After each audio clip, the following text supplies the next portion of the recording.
School আয়োজিত 3 দিন ব্যাপী যে আন্তঃবিদ্যালয় ফুটবল প্রতিযোগিতা 8টি বিদ্যালয়কে নিয়ে সাতঘরা পল্লী উন্নয়নের মাঠে অনুষ্ঠিত হচ্ছে। আজকের এই ফাইনাল ম্যাচ সাতঘরা হাই স্কুল এবং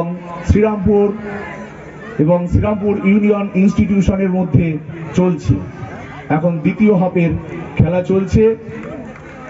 এই টুর্নামেন্টকে সাফল্যমণ্ডিত করার জন্য আমাদের সাতঘরা হাই স্কুলের সমস্ত শিক্ষক, শিক্ষাকর্মী, শিক্ষিকা এবং আমাদের সমস্ত ছাত্রছাত্রীদের অশেষ অবদান আছে এবং অংশগ্রহণকারী বিদ্যালয়গুলির প্রধান শিক্ষক, সহশিক্ষক, শিক্ষিকাবৃন্দ, শিক্ষাকর্মীবৃন্দ এবং সর্বোপরি খেলোয়াড় ছাত্ররা, তাদের কাছে আমরা চিরকৃতজ্ঞ।